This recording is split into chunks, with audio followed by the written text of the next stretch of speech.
Magandang araw mga kaibigan. Bigyan natin ng reaction, opinion, itong post ni Attorney Rowena Guanzon tungkol ito sa mga tanong kung dadaan ba sa Commission on Appointments itong appointment ni General Torre as Chief PNP. Ako rin, maraming nagtatanong. At ang sagot ko, parang hindi na.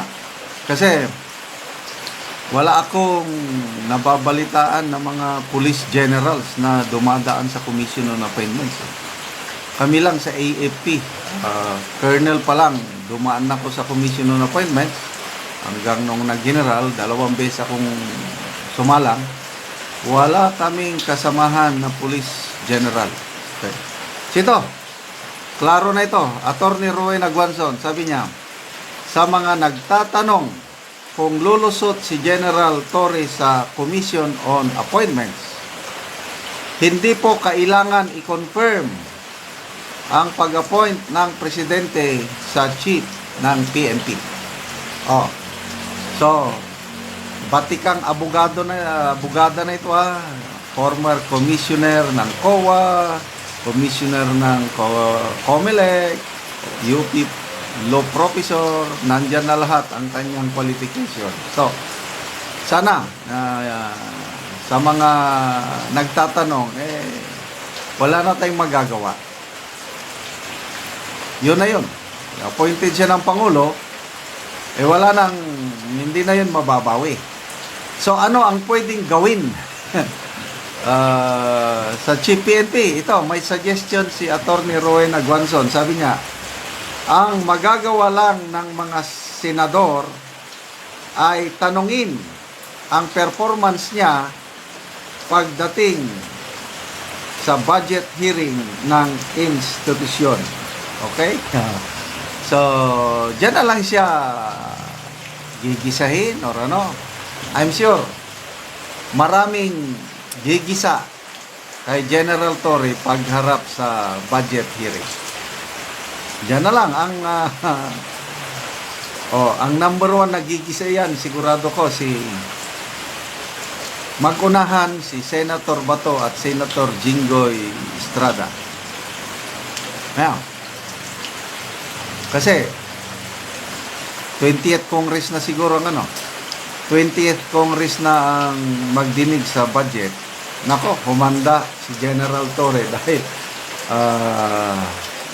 grabe si Senator Jinggoy. Bumibilib na ako kay Senator Jinggoy. Siya lang yung senador na nagsalita ng maanghang laban kay General Torre yung kanyang pagka-appoint. Sabi niya, he is not a good choice. Kabaliktaran ni Senator-elect Pampilo Lacson. Sabi niya, he deserves to be appointed as Chief PNP because, naririnig lang daw niya. Hindi niya personal na kakilala si Torre. Kaya lang, dahil sa naririnig niya, very firm, very decisive, very mission-oriented si General Torre. Si Jinggoy, masyadong mayabang. Ngayon lang tayo karoon ng Chief PNP na super yabang. Grabe. So, nako, na-imagine ko na sa budget hearing. Talagang pahihirapan ng gusto. Okay, balik tayo sa Commission on Appointments.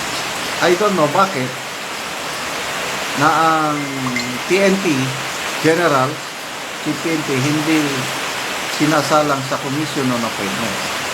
Bakit kami lang sa armed forces? Ang naisip kong dahilan is, they are considered civilians. Kaya lang, kung considered silang civilians, bakit ang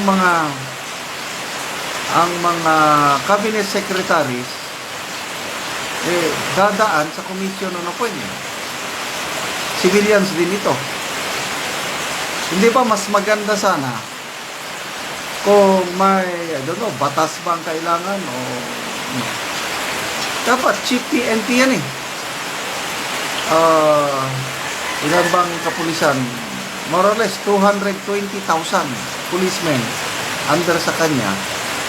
Mas maganda na may yung commission on appointments kasi ano yan, check and balance. Kami, may nakasabay kami nung general na ako, no? Mayroong general na kasama namin. Hindi ko lang banggitin ang pangalan. Maganda ang record niya sa armed forces. Talagang very professional. Kailang medyo may question tungkol sa politika. May bahid politika yung kanyang career. Ayun, question. Yung batch namin nung nagpa-confirm kami, siya lang ang question.